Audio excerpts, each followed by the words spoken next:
Bom dia a todos e a todas, né? Estamos de volta aqui na aula número 2, né? O professor de Geografia, Renato, né? Para dar seguimento ao módulo 4, né? De todo aquele assunto que a gente vem desenvolvendo, preparando os estudantes do Colégio Leonardo para o Enem. Então, a gente chegou no módulo 4, né? E aí a gente vai finalizar com esse módulo 4 o assunto do primeiro ano, né, em 4 módulos. No quarto módulo, nós temos 3 aulas. Né? A primeira aula a gente já tratou anteriormente, quando a gente falou sobre a hidrografia. Agora, na aula número 2, né, nós vamos ter aí os biomas no mundo, certo? Então, vamos dar seguimento aí, vamos seguir aí os slides, né? Aula número 2 da apostila módulo 4. Vocês terão uma aula com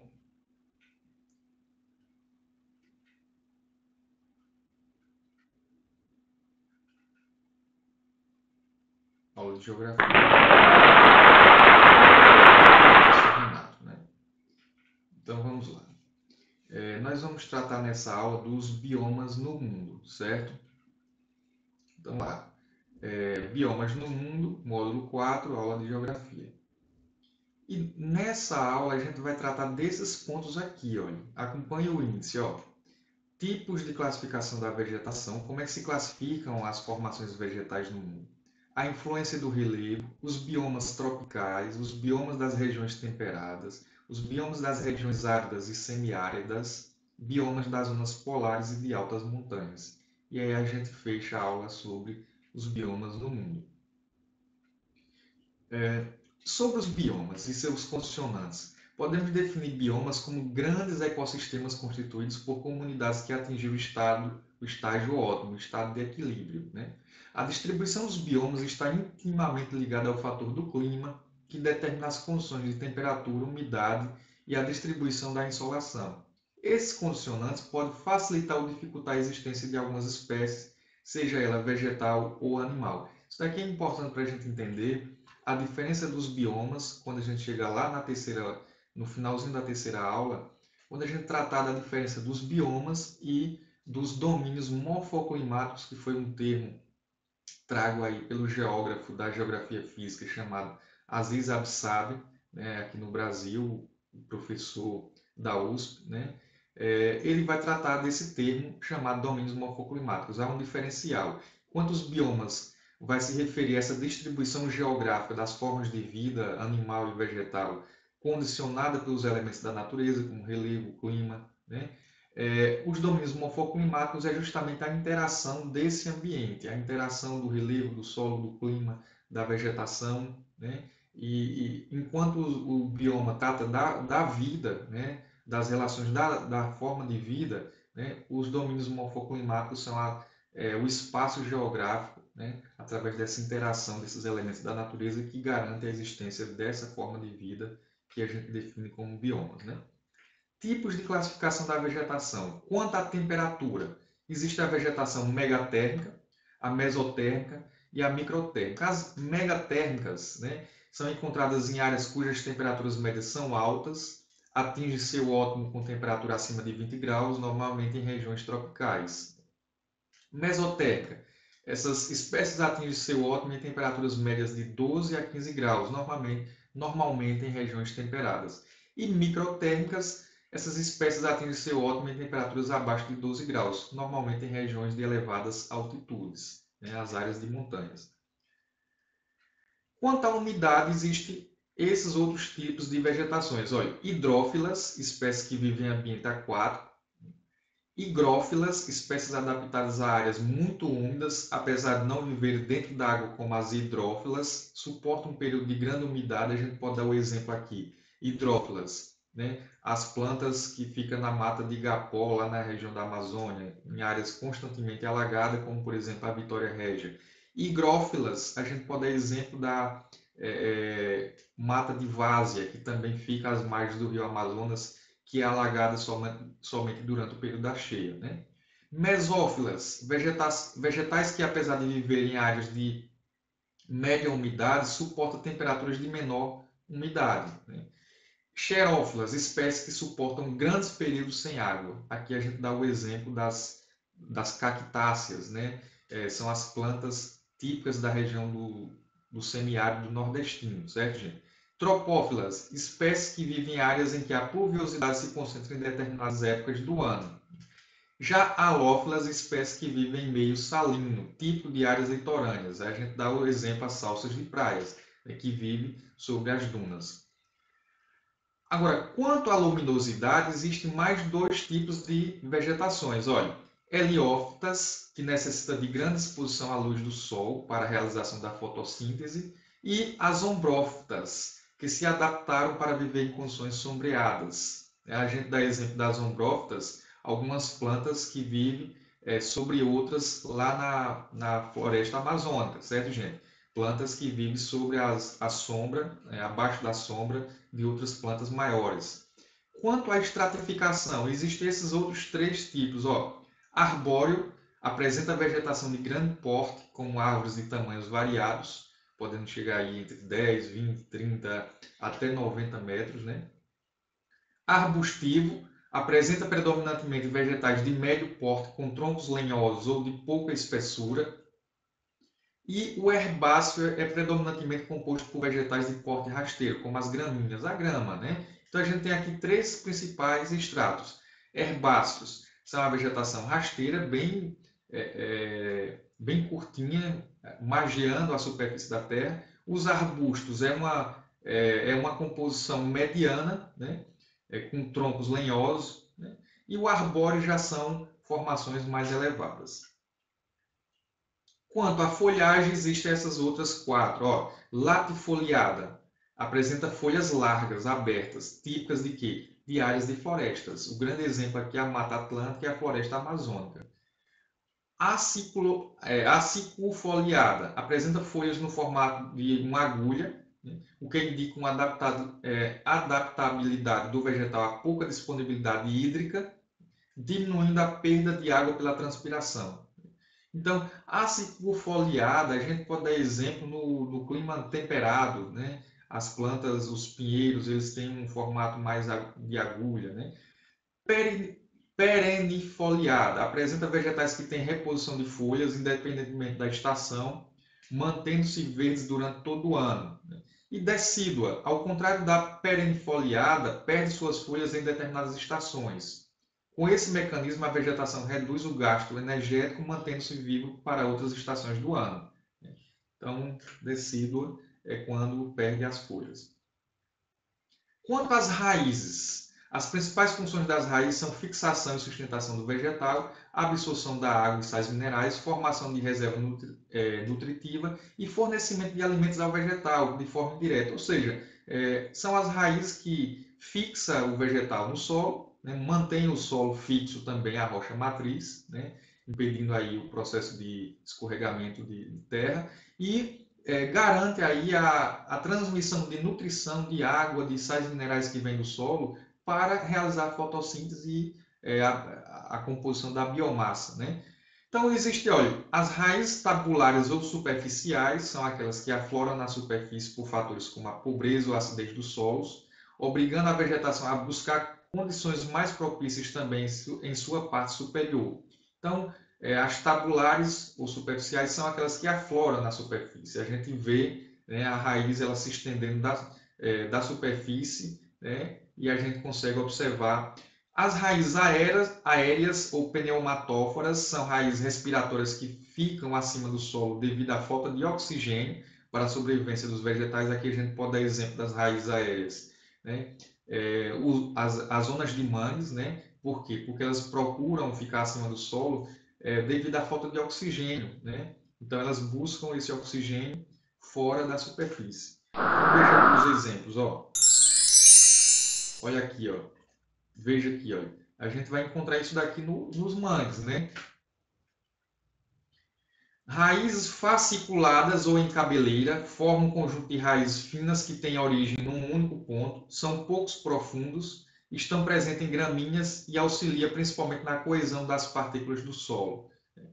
Raízes pivotantes ou axiais são raízes que possuem um eixo central e poucas ramificações secundárias, tendo por isso condições para procurar lençóis freáticos em grandes profundidades. Então, enquanto as raízes fasciculadas ou cabeleiras, elas são típicas de gramíneas e elas ficam próximo da superfície, não muito profunda. As raízes pivotantes ou axiais, elas são bastante profundas, podendo atingir aí o lençol freático. Veja aí o exemplo, ó.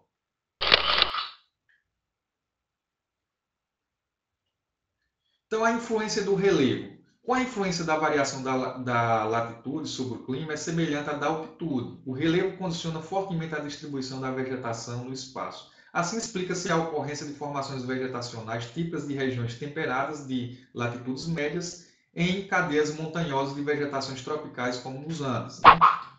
Então, veja aqui, olha, a distribuição da vegetação com relação ao relevo. Ó, nós temos aqui, ó, saindo, nós temos a interferência tanto da latitude quanto da questão do relevo. Ó, saindo do zero aqui, que é a linha do Equador, nós temos a zona tropical aqui. Ó. Que tipo de vegetação vai predominar aqui, pessoal? Ó, tropical úmida, são as florestas equatoriais, né? As florestas de monções no sul da Ásia, né? Os espinheiros e arbustos, as savanas que ficam em grande parte da África, e os desertos também na África e em outros pontos, como por exemplo na China, né, o deserto do Gobi. Então, essa é a formação vegetal em áreas de baixa latitude. Aqui é o zero, mais ou menos até 30 graus, por aí assim, a zona tropical. Então, se a gente vai aumentando aí, ó, se a gente vai aumentando a latitude, chega nas latitudes médias aqui, ó, então vamos ter o que? Florestas, né, por exemplo, a floresta temperada, os bosques, o chaparral, pastagens e desertos também. Aumentando mais um pouco aí a latitude, chegamos no ponto subártico. O ponto subártico é as áreas margeando o Ártico, né? É uma área de transição, fica um pouco abaixo do Ártico. É uma área fria, mas não tão fria quanto o Ártico. Então vai predominar aí a vegetação de taiga, também conhecida como floresta boreal ou de coníferas, né? Então aqui a taiga, ó. Observe que é uma vegetação homogênea, não há uma grande variação de espécies como na zona tropical, né? Então, composto principalmente por pinheiros, né? E aqui nós atingimos a tundra, na zona ártica. A área mais fria é uma vegetação que não consegue se desenvolver tanto, é uma vegetação rasteira, que só vai se desenvolver durante o verão, né? Quando o solo de permafrost, né, ele consegue derreter o gelo que fica ali no solo e permite o desenvolvimento dessa vegetação que está escondido abaixo desse solo de permafrost. Né? Então vamos lá.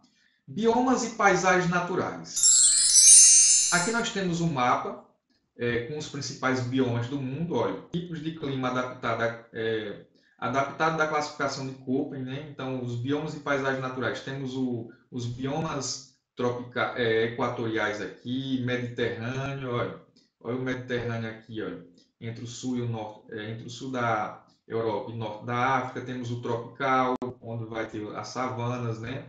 Temos o temperado aqui, olha, pessoal, temperado aqui, olha, na grande parte da Europa. Temos o subtropical, essa parte aqui do sul do Brasil, olha, o subtropical. Né?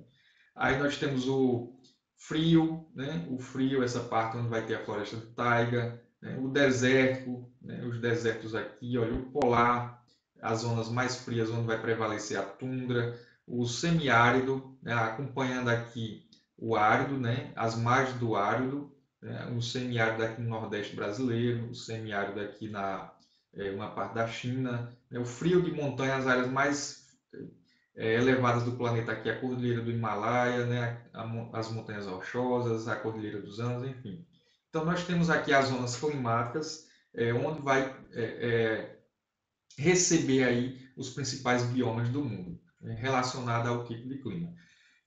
O que é hotspot? Né? A gente ouve falar muito nesse termo hotspot.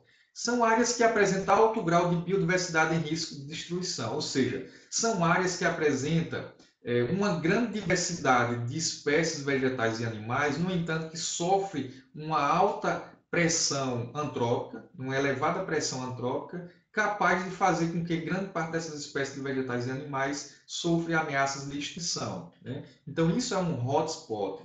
Para ser um hotspot, uma área deve apresentar ao menos 1.500 espécies de plantas endêmicas, ou seja, plantas que só são encontradas naquela determinada região e que, se uma vez for extinta naquela região, jamais a gente vai recompor, porque são plantas que só vivem, ou animais que só vivem naquelas áreas, né? E ter perdido 70% ou mais de sua área original. Veja, para ser um hotspot, tem que ter no mínimo 1.500 espécies de plantas endêmicas e 70% dessa área ter sido destruída. Biomas tropicais. Veja aqui os biomas tropicais aqui, ó. Nós temos as savanas. No Brasil, a gente faz o paralelo aí com o cerrado. Os cerrados são áreas de savanas. As florestas tropicais, olha, essa parte de verde aqui, a floresta do Congo na África, aqui na Índia, no sul da Ásia, no sudeste da Ásia, no norte da Austrália, né? Então, savanas e florestas tropicais, como as florestas tropicais, equatoriais e monções, compõem os biomas tropicais, né? Então, as florestas tropicais e equatoriais. A área de ocorrência desse bioma é delimitada pelos os dois trópicos e é atravessado pelo Equador, portanto, é um domínio determinado por altas temperaturas e grande pluviosidade, né? Então, a gente vai ter uma grande riqueza de espécies por conta disso. É uma área muito quente, no entanto, muito chuvosa, né? São heterogêneas, olha o que eu falei para vocês, olha, heterogêneas várias espécies, né? Perenes, ou seja, uma mata sempre verde, nunca seca, higrófilas, com presença de espécies hidrófilas, né? Latifoliadas, folhas largas, heliófilas, com existência de ombrófilas nas áreas de formações mais densas. Encontramos a maior biodiversidade da Terra, ou seja, a maior variedade de espécies vegetais e animais vão se encontrar justamente nesse bioma. Os principais exemplos desse bioma são florestas amazônicas no Brasil, a floresta do Congo na África, como a gente mostrou no mapa anterior, e a floresta da Indonésia na Ásia, ou seja, aquela parte do sudeste asiático, né? A alta pluviosidade provoca a lixiviação do solo e a perda da grande parte dos nutrientes, ou seja, se a gente destruir a mata, que protege o solo, que é extremamente sensível, o solo humus, né, que é composto por uma camada de matéria orgânica, quando os vegetais e animais vão caindo, vão formando uma camada de um solo rico em matéria orgânica, o humus, né? Mas se ocorre o desmatamento, esse solo fica exposto e a chuva, como é bastante chuvoso, né, provoca a lixiviação, que é a lavagem dos nutrientes, né? Verifica-se também uma grande atividade de micro-organismos no solo que são suprimidos por humus, né? Supridos por humus. Os estratos da floresta aqui, ó, nós temos os estratos herbáceo, arbustivo, né, extrato arbóreo inferior, e aqui o extrato arbóreo médio, né, compondo o dossel, e o extrato arbóreo superior, atingindo mais de 40 metros de altura, né? Aí vamos lá. Aqui é a localização do bioma, né, das florestas tropicais e equatoriais. Ó, vai acompanhando, magiando aí a linha do Equador. Observe, essa região central aqui do mapa, né? Eu gostaria que vocês prestem atenção bastante nessa questão da localização dos biomas. As questões geralmente que caem na prova do Enem vêm tentando mostrar a localização geográfica com mapas, então é interessante vocês terem a compreensão que o bioma das florestas tropicais e equatoriais estão aqui, olha, na faixa acompanhando a linha do Equador. Bioma das savanas. As savanas são formações caracterizadas por uma pequena quantidade de árvores ou de arbustos dispersos. Observe aqui nessa imagem aqui da girafa caminhão, transitando aqui no bioma das savanas. Observe que é uma vegetação em que, ó, pessoal, o que eu falei para vocês agora, olha, são formações caracterizadas por uma pequena quantidade de árvores. Olha as árvores aqui, olha, arbustos, ó, espalhados, estão observando, ó? São arbustos que não se concentram próximo do outro. Não é uma vegetação densa, como a floresta amazônica, em que a mata está bem perto uma da outra, né? Então, aqui os arbustos são bastante espaços, né, espalhados, e no meio a gente vai encontrar aí né, os arbóreos, né, vamos encontrar as gramíneas. Olha aí, a vegetação rasteira, né, no meio de uma área espaçada onde vai ser espalhado aí os arbustos, né. É uma vegetação herbácea arbustiva, olha, herbácea, né, que são as gramíneas, arbustivas são a parte da vegetação de médio porte, como a gente viu anteriormente sobre a questão da classificação da vegetação de acordo com os estratos, né, que é herbácea, arbustiva e arbórea, né? A gente vai ver que quase não há arbóreos, né? Os arbustos são quase sempre espinhosos e as árvores são, na sua maioria, de folha caduca, ou seja, a folha perde, a folha cai durante o período seco, com troncos resistentes e revestidos de cascas espessas, para se proteger contra a questão da escassez de água durante o período da seca. As raízes das plantas da savana são muito profundas e ramificadas. Para quê? Para poderem captar o máximo de água nas profundezas dos lençóis freáticos, né? Então, é uma adaptação natural. Regiões de alta temperatura, com marcada diferença entre as estações secas e úmidas. Então, as áreas de savanas vai prevalecer duas estações principais, né? Acompanha o clima tropical típico aqui no centro-oeste brasileiro, onde prevalece o cerrado, que é uma modalidade da savana, né? A gente vai ter duas estações do ano bem definidas, né? O verão chuvoso e o inverno seco, né? Regiões de alta temperatura, com marcada diferença entre as estações secas e úmidas, as savanas tropicais cobrem áreas extensas na América do Sul, África e Austrália setentrional. Olha a localização aqui, mais uma vez chamando a atenção para que vocês, né, não deixem de observar a questão da localização, gente, geográfica. Ó, aqui no Brasil, no centro-oeste, uma parte aqui já pega outros países da América do Sul. Aqui na África, olha, margeando o deserto do Saara, né, essa parte aqui mais sudeste da África. Aqui essa parte do sul da Ásia, né? Aqui o norte da Austrália. Então, essa é a região da savana. E aqui eu gostaria de vocês, né? Eu gostaria que vocês assistissem rapidamente esse vídeo para falar um pouco sobre a savana. Observe.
através desse vídeo vocês tiveram aí a compreensão do que é a savana, né? Essa distribuição desses dois principais estratos, né? Que são as gramíneas, né? A herbácea é uma vegetação rasteira e é uma vegetação espaçada de arbustos. Então isso facilita aí uma área onde prevalece animais de médio e grande porte, né? A gente tem o exemplo aí da onça, do hipopótamo, da girafa, das zebras, dos búfalos, né? Isso facilita. E aí vocês tiveram um pequeno vídeo mostrando o safari lá na África, né? Aí veja, biomas das regiões temperadas. Das regiões temperadas nós temos esses vários tipos aqui, ó. A floresta boreal, também conhecida como taiga, né? Acompanhando aqui um pouco mais ao sul da zona glacial, né? Estepes e pradarias, né? As estepes e pradarias aqui, olha. As florestas subtropicais, o exemplo aqui no Brasil, na região sul do nosso país, né? Florestas temperadas, essa parte verde aqui pega grande parte da Europa, uma parte dos Estados Unidos e do Canadá. Vegetação mediterrânea, que pega aqui o norte da África e o sul da Europa, né? Em outros pontos aqui, como a Austrália também, o sul da África. Então vamos lá. Olha aqui os biomas das zonas temperadas. Ó. Nós temos aqui ó, a floresta subtropical e temperada. Nós temos aqui mais floresta boreal ou de taiga acompanhando. Nós temos também as savanas, né? Aí temos também aqui as estepes e pradarias. Temos também aqui a vegetação mediterrânea. Né? Temos a vegetação de altitude, a tundra, né? E os desertos, certo, pessoal? E aí vamos começar pela floresta de coníferas. Também conhecido como floresta boreal taiga, surge nas proximidades do meridiano, do paralelo 50 graus de latitude, até as proximidades do Círculo Polar. Predominante no Canadá e na Eurásia, na mistura entre a Europa e a Ásia, e sendo quase inexistente no hemisfério sul. O clima dominado pelas massas de ar polar apresenta verões curtos e queda de neve intensa, né? Nesse ambiente, o desenvolvimento da diversidade biológica é restrito, por isso forma-se uma vegetação homogênea, com baixa diversidade.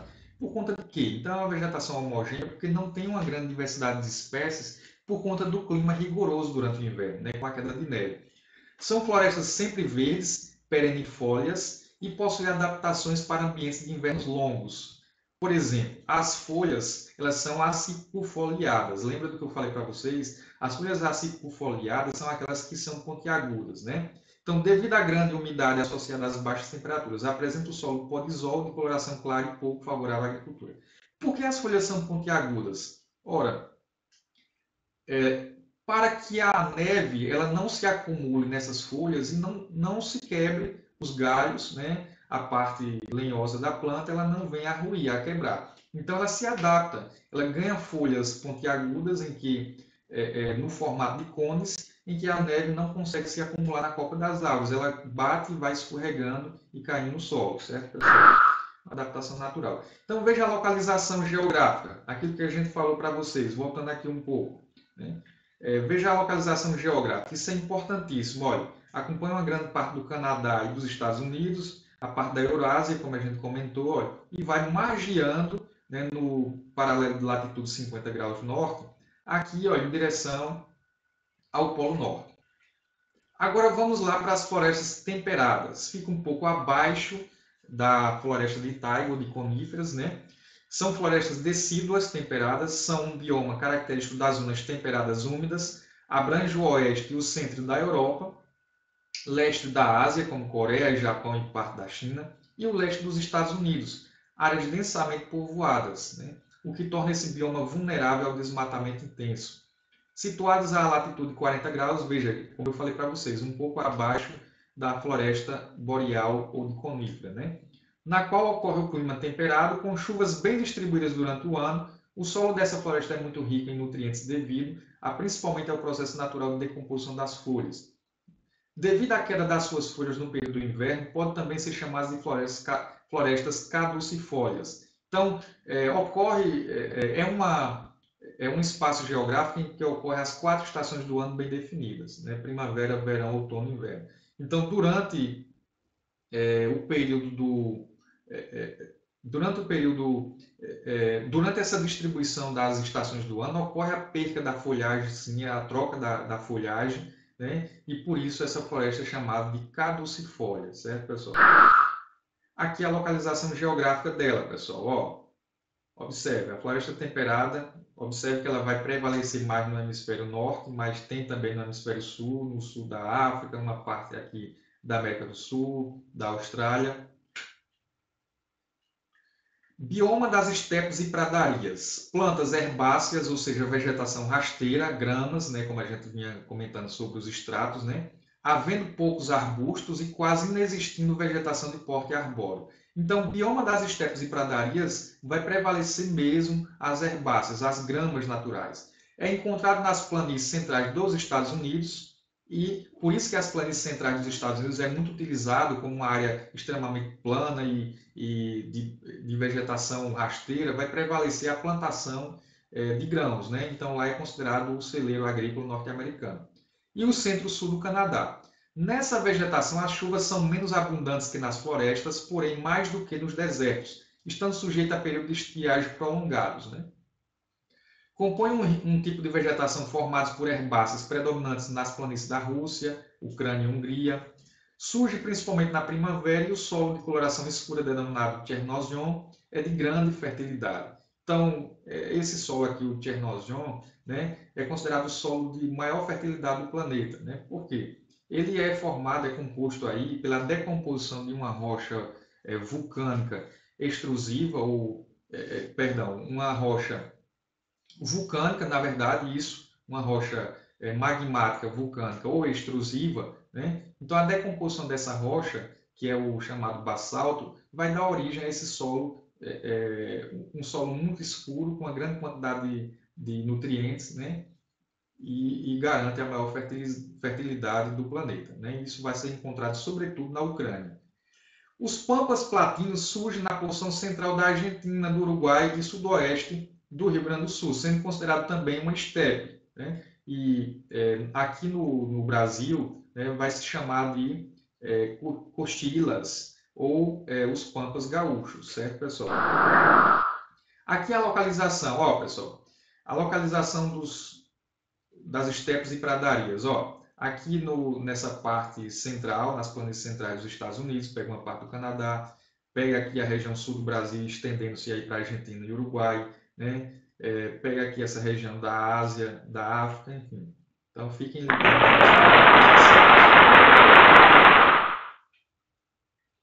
Vegetação mediterrânea, formado por bosques de árvores esclerófilas duras e de arbustos, apresentando uma formação aberta, também conhecido como garrigue, quando aberta, e maquis, quando fechada. Localiza-se em regiões de clima em verões quentes e secos e invernos amenos e chuvosos, típicos do entorno do mar Mediterrâneo, aquela parte onde fica o sul da Europa e o norte da África. Né? Então, essa vegetação vai ser típica de países como, por exemplo, Portugal, Espanha, Grécia, Itália. Né? Surge ao sul da Europa, ao extremo norte e sul da África, ao oeste da América do Norte, onde recebe o nome de chaparral, e ao sul da Austrália, com presença de eucaliptos. Ela é bastante variada e nela predominam arbustos, como as oliveiras, as moitas altas, os maquis, e as moitas baixas, os garrigues. E aqui a localização geográfica, gente. É importantíssimo que vocês tenham a compreensão da localização. Lembrou que aqui é o mar Mediterrâneo, que separa o norte da África do sul da Europa? Pode saber que, imaginando aqui, nós vamos ter a vegetação mediterrânea. Essa é a parte mais conhecida da vegetação mediterrânea. Biomas das regiões áridas e semiáridas. Olha aqui, olha, que tipo de bioma vai prevalecer aqui? Os desertos, né, que são áreas áridas, essa parte mais, um laranja mais escuro. O semideserto, que são as áreas semiáridas, magiando aqui, olha, a região de savana, né? Aqui no Brasil, o semiárido nordestino, né? Aqui nos Estados Unidos existe a região semiárida da Califórnia, ali do Texas, né? Deserto gelado, polar e montanhoso. Né? Então, as partes aqui, olha, nós temos o deserto na China, né? Nós temos desertos frios também aqui na América do Sul, o deserto do Atacama no Chile, certo, pessoal? Os desertos, eles predominam um clima quente e muito seco, o deserto quente. A enorme aridez é a característica principal da região ocupada por esse bioma. A falta de umidade no ar provoca uma grande amplitude térmica, né? No qual podemos verificar temperaturas próximas a 45 graus durante o dia e -2 durante a noite. Então, você imagina sofrer esse impacto. Durante o dia você chega a mais de 45 graus e, de repente, à noite baixa para -2, ou seja, abaixo de 0 graus. O solo do deserto é composto principalmente de areia, que forma dunas, é originado pela ação de grande intemperismo físico, revelando paisagens típicas de solos rochosos com desenvolvimento reduzido e vegetação escassa. Quando há o afloramento de lençóis subterrâneos, surgem os chamados oásis, né? Manchas férteis no meio do deserto, né? Muito utilizado para o cultivo de alimentos. As áreas desérticas no hemisfério norte abrangem o sudoeste dos Estados Unidos, o norte do México, e a Península Arábica, né? No hemisfério sul, as zonas áridas correspondem aos desertos da Patagônia e do Atacama, ambos localizados na América do Sul, e do Kalahari, na África, e da grande parte do território australiano. A vegetação nessas regiões, além de se apresentar em grupos esparsos e compostos por poucos arbustos, xerófitos, ou seja, adaptadas à escassez de chuva, né? Em que perde a folhagem e ganha espinhos, né? As raízes são profundas, os troncos são retorcidos, né? É extremamente adaptada a uma variedade de maneiras de conservação de pouca umidade disponível. Aqui nós temos o exemplo e a localização. Ó, veja a localização dos desertos. Ó, o deserto do Saara, que é o maior deserto quente do planeta, né? O deserto do Kalahari aqui no sudoeste da África. Nós temos o deserto aqui da Austrália, né? Aqui no o deserto do Atacama, acompanhando o extremo oeste da América do Sul, né? Aqui o deserto da Califórnia, no oeste dos Estados Unidos, enfim. Os semidesertos, ou áreas semiáridas, né? Representa a transição entre as savanas e os desertos. Nela, a predominação de vegetação rasteira que não chega a cobrir todo o solo. O Sahel, que é a região da África situada entre o deserto do Saara e as terras mais férteis do sul, forma um corredor quase ininterrupto do Atlântico ao Mar Vermelho, numa largura que oscila entre 500 a 700 quilômetros, né? É uma região fitogeográfica dominada por vegetação de estepes que recebe uma precipitação entre 150 a 500 milímetros por ano. Então, veja, não é uma área tão seca quanto a área semiárida, mas continua sendo seca. É uma área de transição. Lá na África, a região do Sahel, as áreas margeando o deserto do Saara, numa transição com as florestas equatoriais do Congo, né? Então, é uma área que é muito utilizada para a plantação da soja, de algodão, então vem sofrendo bastante com a ação antrópica e, por isso, vem aumentando o processo de desertificação, que é a expansão da mancha de deserto em direção a essas regiões, né? Então, veja aqui o Sahel, ó. Olha aqui o Sahel. Aqui nós temos o deserto do Saara e aqui o Sahel, essa margem aqui, ó. Veja que é uma área de transição, porque aqui nós já encontramos a floresta do Congo. Biomas das zonas polares e de altas montanhas.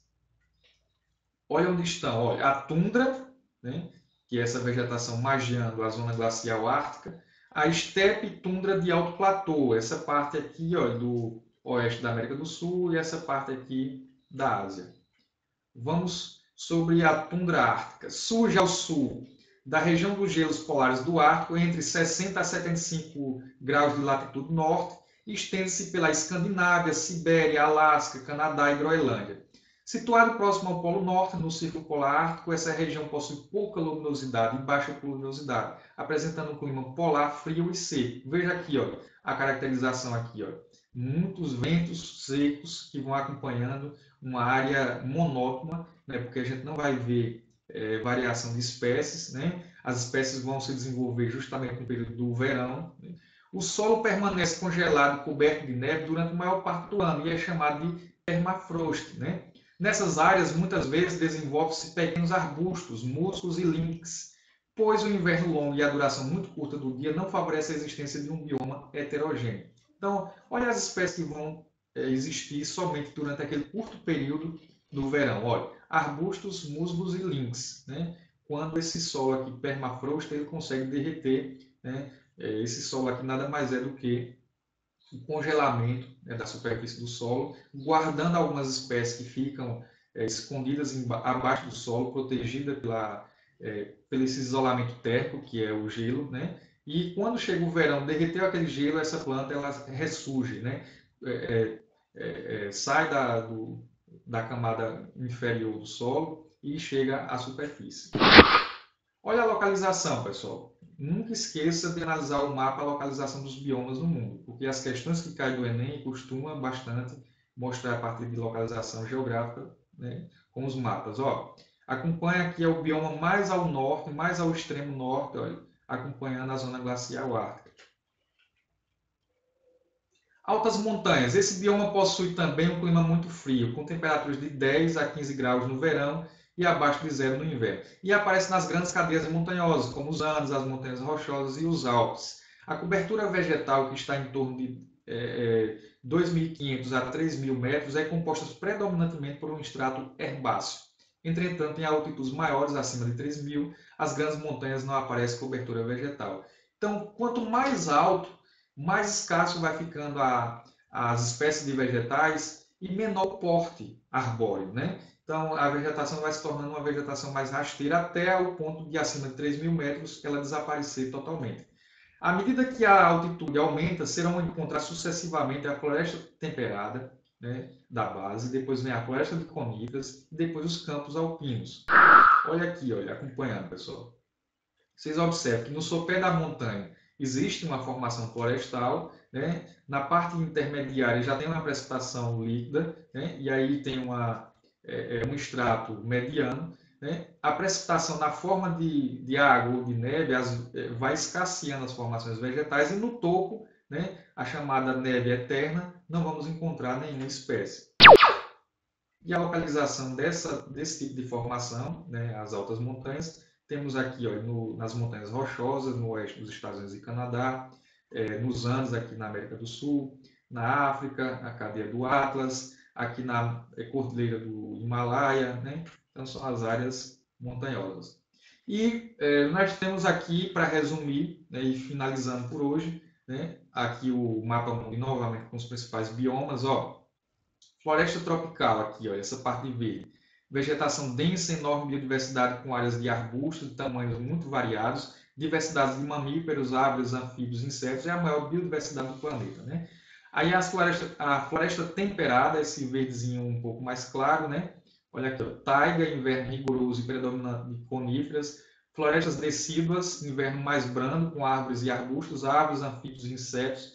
Aí temos aqui a savana, olha, a savana que vai acompanhando aqui abaixo do deserto do Saara, gramíneas e capim com árvores e arbustos esparsos, como a gente viu o safari lá na África, mamíferos e aves de grande porte, né? Aqui no Brasil, no Cerrado, nós temos também, muito parecido com o safari na África, animais de médio porte, né? Os campos, né, que são as estepes e pradarias, né? Aí os campos, gramíneas e plantas herbáceas rasteiras com poucos arbustos, formando extensas paisagens naturais.